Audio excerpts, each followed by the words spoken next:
शेख हसीना बांग्लादेश की सबसे लंबे समय तक सेवा करने वाली प्रधानमंत्री हैं और दुनिया की सबसे लंबे समय तक सेवा करने वाली किसी देश के निर्वाचित female head of the government भी है।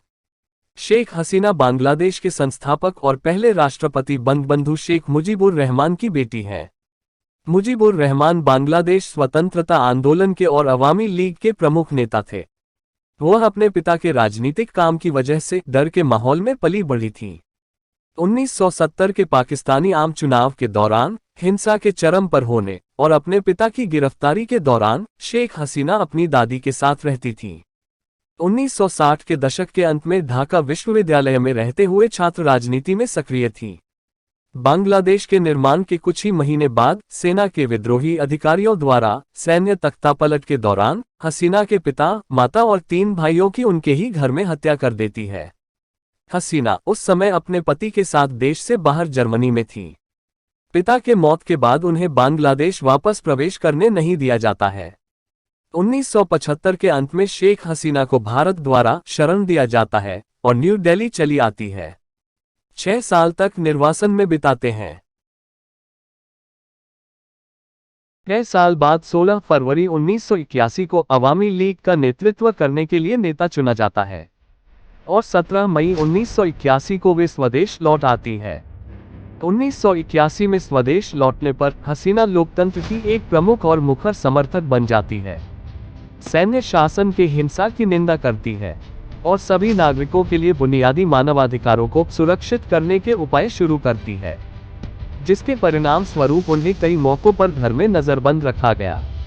1987 में हसीना ने सैन्य शासक मोहम्मद इरशाद से मुकाबला करने और बांग्लादेश में लोकतंत्र लाने के लिए खालिदा जिया से हाथ मिलाया। जिया बांग्लादेशी सैन्य अधिकारी और पूर्व शासक जियाउर रहमान की पत्नी है, जिनकी 1981 में हत्या कर दी गई। 1990 तक हसीना खालिदा की जोड़ी ने ढाका में लाखों लोगों को इकट्ठा किया। दिसंबर 1990 में सैन्य नेता लेफ्टिनेंट जनरल हुसैन मोहम्मद इरशाद को हसीना द्वारा अल्टीमेटम जारी किया गया। बांग्लादेश के लोगों द्वारा व्यापक रूप से इसका समर्थन किया गया और 4 दिसंबर 1990 को इरशाद को इस्तीफा देने के लिए मजबूर होना पड़ा। 1991 में स्वतंत्र होने के 16 साल बाद बांग्लादेश में पहला स्वतंत्र आम चुनाव होता है। इस चुनाव में हसीना संसद में बहुमत प्राप्त करने में असफल होती है और शासन की शक्ति उनके प्रतिद्वंद्वी खालिदा जिया के बांग्लादेश नेशनलिस्ट पार्टी के पास चली जाती है और हसीना को मुख्य विपक्षी नेता के रूप में संसद पे जगह मिलती है। 1996 में फिर से चुनाव होता है और उस चुनाव में अवामी लीग की जीत होती है। उनको प्रधानमंत्री पद के लिए चुना जाता है और शेख हसीना पहली बार 1996 में बांग्लादेश के प्रधानमंत्री बनती है। हसीना के प्रधानमंत्री के रूप में पहले कार्यकाल के दौरान बांग्लादेश की अर्थव्यवस्था में लगातार वृद्धि हुई, लेकिन बांग्लादेश राजनीतिक रूप से अव्यवस्थित रहा। कई राजनीतिक हिंसा हुई। विपक्ष ने संसदीय कार्यवाही का बहिष्कार किया, जिसने सरकार की कार्यक्षमता को गंभीर रूप से कमजोर कर दिया। ऐसी प्रतिकूल परिस्थितियों के बावजूद हसीना पद पर बनी रहीं और 2001 में वे स्वतंत्रता के बाद 5 साल का कार्यकाल पूरा करने वाली पहली प्रधानमंत्री बनी। 2001 में अवामी लीग और हसीना हार जाती है। उनके हारने के बाद भी अवामी लीग के साथ अपना काम जारी रखता है।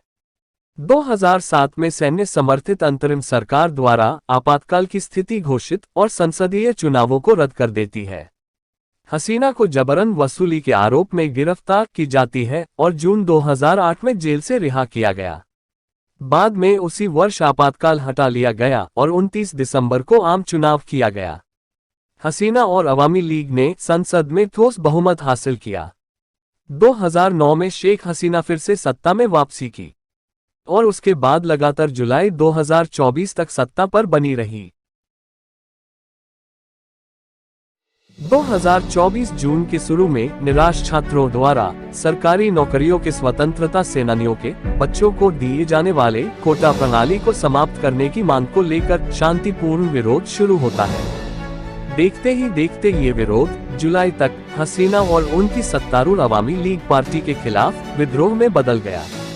फिर ये विद्रोह हिंसा में बदल गया। सरकार ने हिंसा को बलपूर्वक दबाने का प्रयास किया। जिससे कई लोग मारे गए। इसके कारण आक्रोश और भड़क गया। विद्रोही द्वारा उन्हें खुलेआम उनसे पद छोड़ने के लिए कहा गया। बांग्लादेश के सर्वोच्च न्यायालय ने आंशिक रूप से कोटा को समाप्त कर दिया, लेकिन वह विरोध को दबाने में विफल रहा और 5 अगस्त 2024 को प्रधानमंत्री के पद से उन्होंने इस्तीफा दे दिया और देश छोड़कर भारत चला आया। इस प्रकार उनका 15 साल का शासन 5 अगस्त 2024 को समाप्त हो जाता है। इसके साथ ही उन्हें फिर से निर्वासित जीवन का सामना करना पड़ रहा है।